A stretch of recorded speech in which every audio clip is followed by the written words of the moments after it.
Sangeeta bathroom में नहा रही थी। तभी उसकी सास ने चुपके से आकर उसका फोन उठाया, लेकिन ये क्या, फोन में लॉक लगा था। इतने में संगीता बाथरूम से बाहर आई और फोन को अपनी सास के हाथ में देकर आंख बबूला हो गई। उसने फोन उसके हाथ से छीना और उसे पीछे पलंग पर पटक दिया। तुम्हारी हिम्मत कैसे हुई मेरे फोन को हाथ लगाने की? तुमने क्या सोचा कि मुझे पता नहीं चलेगा? आइंदा मेरे फोन को हाथ लगाया तो मुझसे बुरा कोई ना होगा। तुम दोनों मियाँ बीवी ने तो परेशान कर रखा है मुझे। उसकी सास ने रोते हुए कहा, मुझे अपने बेटे से बात करनी है, उसे भी तो पता चले कि हम किन हालात में हैं। दिन में एक टाइम का खाना भी नहीं मिलता हमें। ऊपर से विवेक के पिताजी की तबीयत इतनी खराब रहती है, कई बार कहा उनको अस्पताल में दाखिल करवा दो, पर तुम सुनती कहाँ हो। इतने में संगीता चिल्लाते हुए बोली, क्यों, पैसे क्या पेड़ पर लगे हैं जो यूं ही लौटा दूं? खुद तो तुम्हारा बेटा विदेश में जाकर बैठ गया और तुम दोनों को यहाँ मेरे पास छोड़ गया मेरी जान खाने के लिए। चुपचाप अपने कमरे में पड़े रहो तुम दोनों, वरना मुझसे बुरा कोई ना होगा। संगीता की सास ने अपने आंसू पोंछे और अपने कमरे में चली गई। कमरे में एक पलंग पर बाबूजी बीमार पड़े थे। विवेक की माँ को रोते देख बोले, क्यों रोती हो? मैंने तो पहले ही मना किया था। तुम ही थी जो इनके मोह में सब बेचने पर उतावली हो गई थी। अब यही हमारी तकदीर है।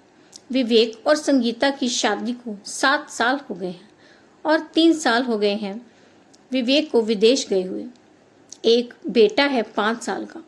विवेक को जब इटली का वीज़ा लगा तो उसने माँ बाबूजी से यहाँ शहर में उसके पास आने के लिए कहा। हालांकि माँ और बाबूजी अपने गांव में पुश्तैनी मकान में बहुत खुश थे। कुछ खेती बाड़ी की ज़मीन थी जो ठेके पर दे रखी थी। विवेक ने उनको पुश्तैनी ज़मीन और मकान बेचकर शहर आने के लिए मना लिया, क्योंकि विवेक के विदेश जाने के बाद यहाँ शहर में संगीता और बच्चे को देखने के लिए भी कोई होना चाहिए। ऐसा सोचकर दोनों ने गांव से सब समेट कर जहाँ बहू को लाकर दे दिया। किसको पता था कि ये दोनों अपने ही हाथ काट कर दे रहे हैं। विवेक भी यहाँ से बेखबर था। जब भी संगीता से माँ और बाबूजी के बारे में पूछता तो वो टाल जाती और कहती कि तुम चिंता मत करो, मैं अच्छे से ख्याल रख रही हूँ इनका। लेकिन माँ और बाबूजी की कभी बात नहीं कराती थी। जब कभी ज़्यादा जिद करता तो सामने बैठकर बात कराती ताकि ये मेरे खिलाफ कुछ ना बोले। ये दोनों भी यही सोचकर चुप रहते थे कि वो इतनी दूर परदेश में गया है, अगर उसे ये सब पता चला तो बर्दाश्त नहीं कर पाएगा। धीरे धीरे बहू की ज्यादतियाँ बढ़ने लगी थी। खाने के नाम पर रूखे सूखे टुकड़े उनके आगे फेंक देती। शायद वो इन दोनों से पीछा छुड़ाना चाहती थी। माँ अंदर ही अंदर पिस रही थी, लेकिन कहे तो किससे कहे। एक दिन उसके मन में न जाने क्या आया और एक कागज पर अपनी और बाबूजी की हालत के बारे में सब लिख डाला और हिम्मत जुटाकर उस कागज को पड़ोस के मेहता जी के घर में फेंक दिया। उन्होंने जब उसे पढ़ा तो उनके पैरों तले से जमीन निकल गई। सब हैरान थे कि जो संगीता अपने आप में इतना संस्कारी होने का दावा करती थी, उसकी ये असलियत है। उन्होंने विवेक को फोन पर नंबर पता किया और उसे फोन करके सब विस्तार से बता दिया। विवेक को यह सब सुनकर गहरा सदमा लगा।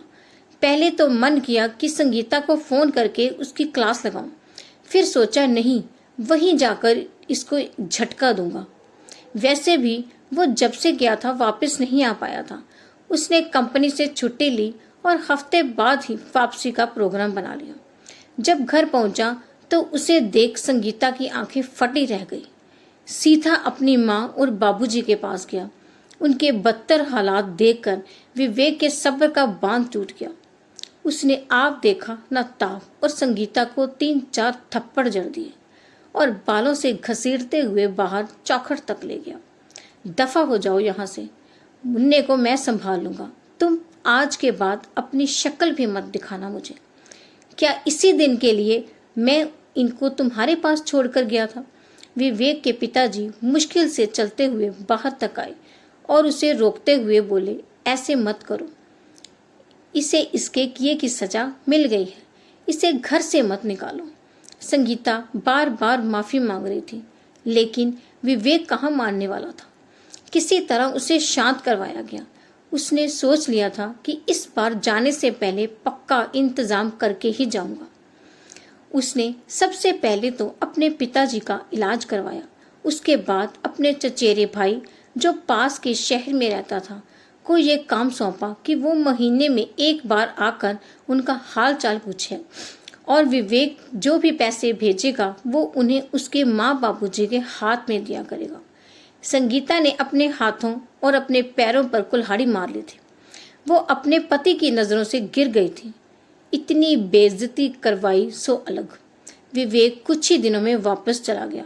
उसके माँ बाप को इस बात की तसल्ली थी कि उनके बेटे ने उनका सम्मान उन्हें वापस दिला दिया था।